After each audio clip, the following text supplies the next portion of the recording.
স্মরণ করবার সাথে সাথে আমি তোমাকে স্মরণ করবো। ফাযকুরুনি আযকুরকুম। ১ নম্বর ওয়াদা, ফাযকুরুনি আযকুরকুম। যখন তুমি আমাকে স্মরণ করবা সাথে সাথে আমি তোমাকে স্মরণ করবো। এজন্য আল্লাহ পাক আল্লাহর বান্দাদের সবচেয়ে বেশি গুরুত্ব দিয়েছেন আল্লাহর স্মরণ। আল্লাহর স্মরণটাকে সবচেয়ে বেশি গুরুত্ব দিয়েছেন। অন্য জায়গায় আল্লাহ পাক বলেন, ওয়ালা যিকরুল্লাহি আকবার, ওয়ালা যিকরুল্লাহি আকবার। আল্লাহর স্মরণ সবচেয়ে বড় জিনিস। আর কোরআন মাজিদ,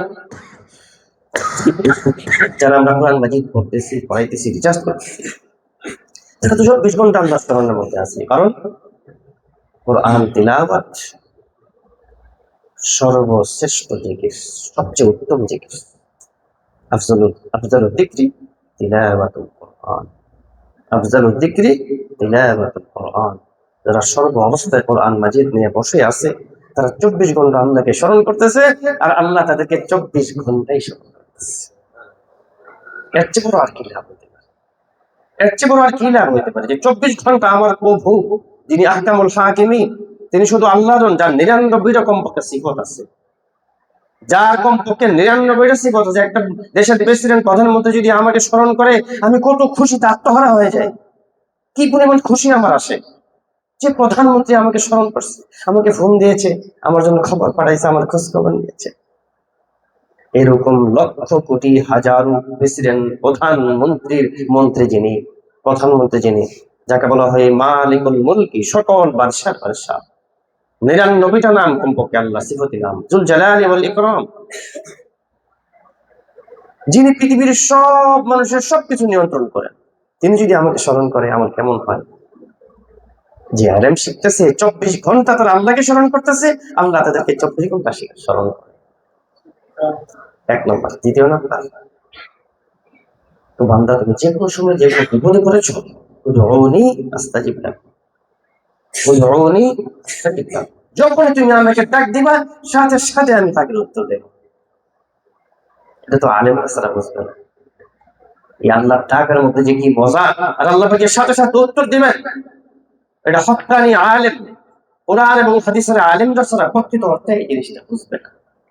উদউনি আস্তাজিব লাকুম। যখন তুমি আমাকে ডাক দিবা সাথে সাথে আমি তোমাকে শুনবো। আমাদের যে কোনো সময় আল্লাহকে ডাক দেওয়ার প্রয়োজন হতে পারে। আরেক জায়গায় আল্লাহ পাক বলেন, আল্লাহ ইউজিবুল মুস্তাররা ইযা দাআহু ওয়া ইয়াকশিফুস সু। আল্লাহ পাক প্রশ্ন করেছেন, কে আছে রে আমি ছাড়া, যে বিপদে পড়ে তাকে ডাক দিবা সে তোমাকে স্মরণ করবে? এমন একটা প্রভু, এমন একটা ব্যক্তি, এমন একটা পার্সন কি পুরো পৃথিবীতে আছে যে বিপদে পড়লে তুমি তাকে ডাক দিবে আর সাথে সাথে সে তোমার ডাকে সাড়া দিবে? আল্লাহ ইউজিবুল মুস্তাররা ইযা দাআহু ওয়া ইয়াকশিফুস সু, এবং তোমার বিপদটাকে দূর করে দিবে। পৃথিবীতে কেউ নেই। আল্লাহ পাক বলেন, বান্দা তোমাকে তো ২৪ ঘন্টা আমি নিয়ামত দেই, ২৪ ঘন্টা তোমাকে আমি নিয়ামত দেই, তোমার ডানে বামে সামনে পিছনে উপরে নিচে সর্বদিক দিয়ে তোমাকে আমি নিয়ামতে ভরপুর করে রাখছি। এরপর তোমার আরো দরকার, তো লাইন শাকারতুম লাযিদান্নাকুম, লাইন শাকারতুম লাযিদান্নাকুম। তুমি যখন ইচ্ছে কোনো নিয়ামত পায়া আমার একটু শুকরিয়া আদায় করবা, সাথে সাথে এটাকে আমি আরো বাড়াই দেব। শুধু বলবা যে আলহামদুলিল্লাহ, মুখে বলতে পারো না, অন্তরে বলছো আলহামদুলিল্লাহ, সাথে সাথে আল্লাহ পাক বলেন এই নিয়ামতটাকে আমি আরো বৃদ্ধি করে দেব। এর চেয়ে বড় সুসংবাদ আর কি আছে? আমার নজর আর এর চেয়ে বড় সুসংবাদ লাগে না। লাইন শাকারতুম লাযিদান্নাকুম।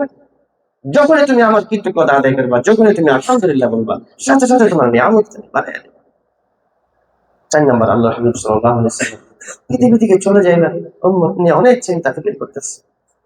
ফামান ফি বাদি উম্মতি, নবীজি বারবার বলেন ফামান লিবাদি উম্মতি, ফামান ফি বাদি উম্মতি, আমার উম্মতের জন্য আমার পরে কে যাবেন হবে? কারণ আমি ছিলাম তো, আল্লাহ পাক তো আমাকে সুসংবাদ দিয়েছেন, ওমা কানা আল্লাহু লিউআযিবাহুম ওয়া আনতা ফীহিম, ওমা কানা আল্লাহু লিউআযিবাহুম ওয়া আনতা ফীহিম। আল্লাহর হাবিব মনে মনে চিন্তা করতেন, প্রত্যেকটা নবীর সময় প্রত্যেকটা উম্মত যারা বকরামি করছে, দুষ্টামি করছে, এদিক সেদিক করছে, তাদেরকে আল্লাহ শাস্তি দিয়ে নাস্তানাবুদ করে দিয়েছেন। কাউকে আসমানে উঠাই আসার দিয়ে ফেলাইছেন, কারো জমিনের মধ্যে দপাস দপাস ফেলাই দিয়েছেন, কারো একটা ফেরেশতাদের বিকট আওয়াজ দিয়ে সব একসাথে শেষ। আমার উম্মতের না জেনে কি হবে? তো আল্লাহ পাক বলেন, ওমা কানা আল্লাহু লিউআযিবাহুম ওয়া আনতা ফীহিম, যতক্ষণ আপনি পৃথিবীতে থাকবেন আপনার উম্মতকে আমি কোনো শাস্তি দেব না। বিশেষ শেষ নবী, মর্যাদাবান নবীর মর্যাদাবান উম্মত। আল্লাহ পাক ওয়াদা করেছেন, যতক্ষণ আপনি পৃথিবীতে থাকবেন আপনার উম্মতকে আমি কোনো শাস্তি দেব না। আমা কানা আল্লাহু লিউআযিবাহুম ওয়া আনতা ফীহিম। নবী চিন্তা করলেন, আমি তো আছি, এখন শাস্তি দেয় না, তো আমি চলে যাওয়ার পরে কি অবস্থা হবে? আল্লাহ পাক বলেন, আমা কানা আল্লাহু মুআযিবাহুম ওয়া হুম ইস্তাগফিরুন। কিয়ামত পর্যন্ত আমি ওয়াদা করতেছি, আপনার উম্মত যদি যে কোনো গুনাহ হয়ে যাওয়ার পরে সাথে সাথে ইস্তিগফার করে, আমি আমি ওয়াদা করলাম তাকে আমি কোনো শাস্তি দেব না। নবী চলে গেছেন, কিন্তু আল্লাহ পাক একটা একটা ইসমে আজম দিয়ে গেছেন। আল্লাহ পাক একটা তাবিজ আমাদের জন্য রেখে দিচ্ছেন। হাজার হাজার বিলিয়ন বিলিয়ন ডলার দিয়েও এই তাবিজ কোথাও পাওয়া যাবে না। আল্লাহ পাক বলছেন, তুমি যখনই তোমার দ্বারা কোনো গুনাহ হয়ে যাবে, তুমি যদি ইস্তিগফার করো, আমি তোমাকে কোনো শাস্তি দেব না। আমা কানা আল্লাহু মুআযিবাহুম ওয়া হুম ইস্তাগফিরুন। এই উম্মত যদি ইস্তিগফার করে, আমি তাদেরকে কোনো শাস্তি দেব না। অন্য অন্য কোনো উম্মতের এই বৈশিষ্ট্য ছিল না। ৫ নাম্বার, আরো অনেক আছে, আমি অল্প একটা কথা বলতেছি। ওয়া মান ইয়াতাওয়াক্কাল আলাল্লাহি ফাহুয়া হাসবুহ। আল্লাহ পাক বলেন, আমি আল্লাহর উপরে যে ভরসা করবে, আমি আমি আল্লাহর উপর যে আস্থা রাখবে, যেই কোনো বিষয়ে, যেই কোনো বান্দা যদি আমি আল্লাহর উপরে আস্থা রাখে, আমি তার জন্য যথেষ্ট। আমি তার সব কাজের জন্য যথেষ্ট। সামনের পেছনে ডানে বামে উপরে নিচে যেই কোনো বিপদে, যেই কোনো সমস্যাতে আমি তার জন্য যথেষ্ট। ওয়া মান ইয়াতাওয়াক্কাল আলাল্লাহি ফাহুয়া হাসবুহ। এত বড় বড় সুসংবাদ, এরপর যদি আমাদের জীবনে আমরা এগুলো অর্জন করতে না পারি, আমরা সব দিক দিয়ে ব্যর্থ। আল্লাহ পাক আমাদের সবাইকে এই সুসংবাদ গুলোর উপর আমল করার তৌফিক দান করেন। প্রকৃত ইলম মেহনত করে ইলম শিক্ষার তৌফিক দান করেন।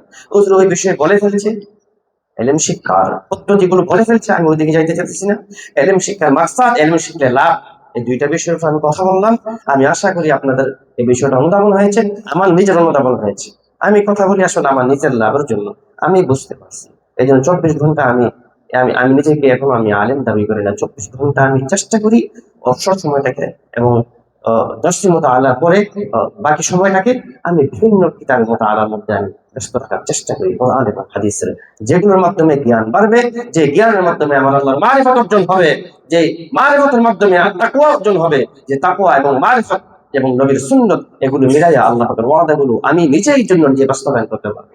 এই ঠিক এইভাবে আল্লাহ পাক আমাদের সকলকে বাস্তবায়ন করার তৌফিক দান করুন। সমাজের প্রত্যেকটা স্তরে ইলমকে পৌঁছায় দেওয়ার তৌফিক দান করুন এবং প্রত্যেকটা মানুষকে সুন্নতের সাথে আল্লাহর সাথে তাআল্লুক করানোর তৌফিক দান করুন।